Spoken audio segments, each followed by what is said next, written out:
All right, a couple things. I decided to film a vlog in the midst of working on my 95 Suburban. As you guys know, if you follow the channel, this truck is being completely renovated. The front end, anyway, is being completely renovated. All new steering and ball joints and suspension components and all that stuff. So if you haven't seen those videos, I will link them up above so you can potentially go watch them if you want. But the reason why I thought, you know what, I'm just gonna film a vlog, just kind of like an off-the-cuff, whatever, in-between vlog, behind the scenes, if you will. It's just taking me so long to get this thing ready to go, to get working on it, to get, it done. If you look at this truck, it is in pieces, and well, there's still quite a ways to go. I've recently put out a video showing me refurbished these factory upper control arms, and these things are now like new, or probably better than new. I mean, come on, look at them. And those control arms will be replacing these aftermarket rough country control arms that I have installed. And again, in previous videos, I've explained all of this. To quickly sum it up, I have a rough country lift kit on this truck, and for various reasons, I don't really like it. And so I'm removing some of it. Some of it has to stay because they were permanent modifications, like lowering the front differential. But luckily, it looks like that's all gonna work out, even though I'm gonna be removing some of the height in the front, replacing my factory upper control arms, and all that. I think the lowered front differential is going to still work out. Because I'm not gonna put it back to factory ride height, I'm still gonna crank the torsion keys, but I'm gonna put back in, again, the original factory torsion keys, just kind of bring it back to a factory geometry with the suspension. It's gonna be obviously slightly cranked just to get a little bit more height in the front, but I'm not gonna crank it and get it as high as it was. It was just a little too high. It was actually higher in the front than it was in the back. And that was because that was the only way to get this thing aligned properly. Again, I've talked about all this in the past videos, and I won't bore you with it this time. You can see this new part I just picked up. This is what I would normally rent, but because of my timeline and not wanting to have to travel back and forth, to the auto parts stores to rent this thing and then be able to return it in the specified amount of time so that I don't get charged full price for it, I decided to just buy my own. It was relatively cheap, and it actually is, I think at one of the parts stores, it's the same exact one they rent out. So this actually, I've already used it, and it worked out perfectly well, and it is pretty incredible looking at the difference here between something like this, which is made for removing torsion keys, and a standard C-clamp, which is absolutely not made for anything like that. And these right here, these are my factory torsion keys out of the 95. I did clean them up a little bit. They were covered in, just a surface rust, and that stuff came off pretty easily. But I was thinking about painting these, but I'm not sure I want to go through the headache to do that. I don't know. What do you guys think? Should I paint them black or just leave them like this? That makes it easy. I love impacts. Pretty big job I have going on. I mean, it's definitely bigger than I thought it was gonna be.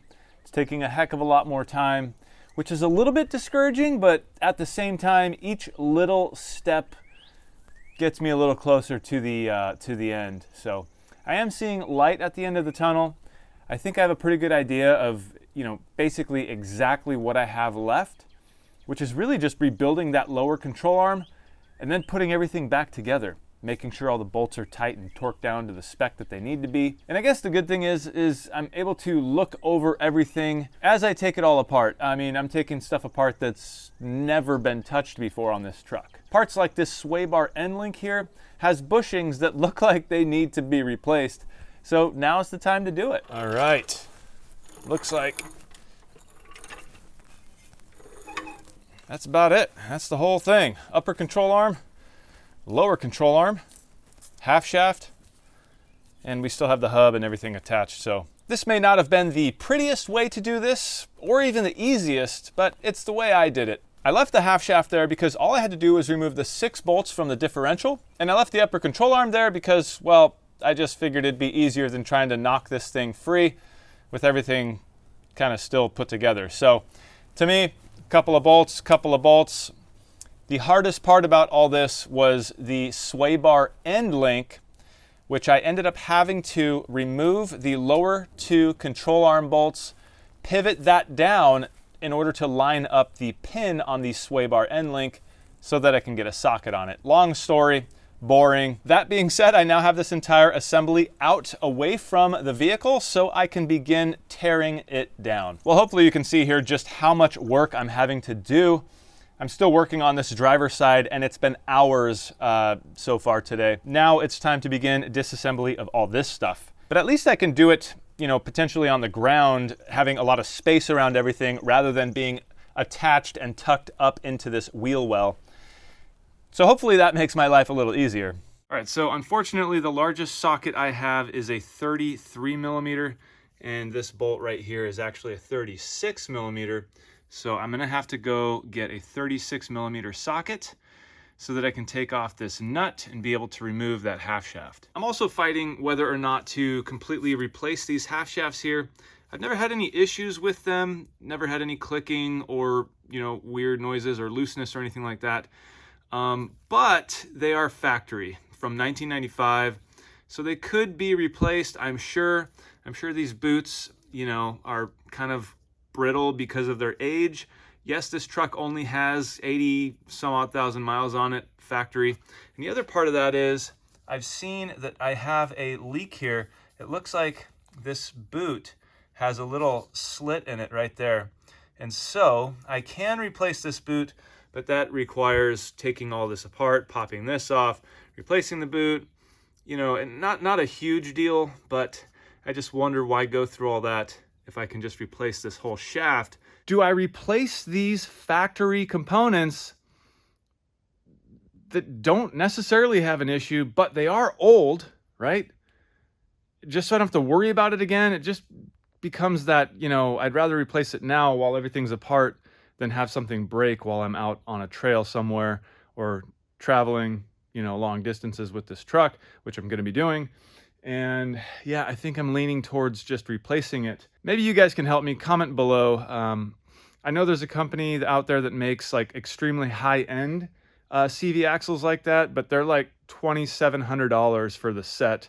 I'm just not, you know, willing to go there. So I'm looking more in like the $100 a piece price range, you know, something that's affordable, something that, you know, you can buy off the shelf, that your everyday person is going to, you know, want to buy and put on their truck. Of course, I want those $2,700 ones, but that's just a little too expensive for me right now. Maybe at some point in the future on this truck I can do that, but there's better places where money could be spent on this rather than getting extremely high-grade front axles. Anyways, let's go get that socket. Well, I just got back from buying this socket. It is a 36 millimeter Craftsman socket. It's about 10 bucks, so it wasn't too bad on the price. Let's see if my measurement was correct and this thing actually fits. Let's see what we got here. Well, I think that fits. That seems a little loose, to be honest, but maybe it's like a 35.5 or so, but we'll try it.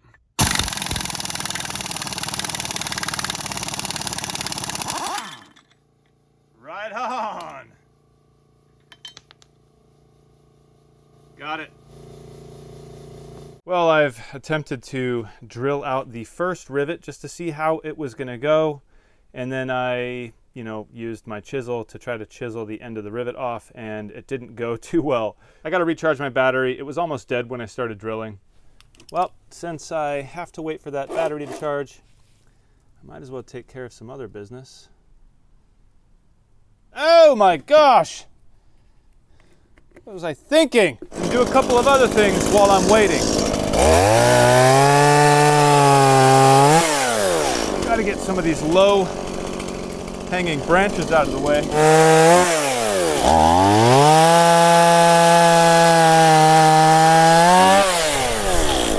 Woo!